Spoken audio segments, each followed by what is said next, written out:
যুদ্ধক্ষেত্র কেন ছেড়েছিলেন কৃষ্ণ? যে জরাসন্ধকে 17 বার পরাস্ত করেছেন, 18তম বার কেন তার সামনে থেকে যুদ্ধ ছেড়ে পালিয়ে গেলেন তিনি?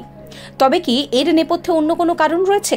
শ্রীমদ্ ভগবতী জানাচ্ছে যে এই সময় কৃষ্ণের হাতে এসে পড়েছিল রুক্মিণীর গোপন বার্তা। রুক্মিণীর বাবা বিদর্ভের রাজা ভীষ্ম কৃষ্ণের সঙ্গে রুক্মিণীর বিবাহের জন্য রাজি থাকলেও রুক্মিণীর দাদা তাতে সম্মত ছিলেন না। তার ইচ্ছে ছিল চেদিরাজ শিশুপালের সঙ্গে বোনের বিয়ে দেবেন।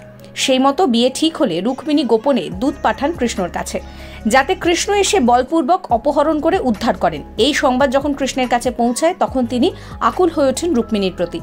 এই সময় জরাসন্ধের সঙ্গে যুদ্ধ করতে গেলে দেরি হয়ে যেত, রুক্মিণীর বিয়ে হয়ে যেত চেদিরাজ শিশুপালের সঙ্গে। তাই রুক্মিণীর আহ্বানে সাড়া দিয়ে কৃষ্ণ যুদ্ধক্ষেত্র ছেড়ে পালিয়ে এসে তাকে হরণ করলেন এবং স্ত্রীর মর্যাদা দিলেন।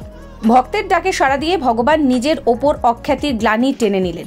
যে জরাসন্ধকে তিনি 17 বার যুদ্ধে হারিয়েছেন, তাকে এইভাবে রণক্ষেত্র ছেড়ে দিয়ে রণছোড় নাম নিলেন কৃষ্ণ। তবে এটা মনে রাখতে হবে, সেই মুহূর্তে দাঁড়িয়ে শ্রীকৃষ্ণ রুক্মিণীকে উদ্ধার করা যুদ্ধের চেয়েও বড় কর্তব্য পালন করেছিলেন। কৃষ্ণ বিভিন্ন সময় বিভিন্ন রকমভাবে পালিয়েছেন, তবে সেটা একেবারেই স্ট্র্যাটেজিক কারণে। প্রথমে পিছিয়ে এসে পরে আবার জয় করে নিয়েছেন। রণছোড়জি তার এক ধরনের লীলা। রাজনীতি, কূটনীতি হোক বা গোপিনীদের সঙ্গে প্রেম, সবেতেই কৃষ্ণ তুখর কৌশলী। এইভাবে শ্রীকৃষ্ণ আমাদের শেখান যে কিছু বড় অর্জন করতে গেলে কখনো কখনো কিছু জিনিস ছাড়তে হয়। সবসময় পরাজয় শেষ কথা নয়, পরাজয়ের মাধ্যমেও অনেক কিছু জিতে নেওয়া যায়। Follow for more.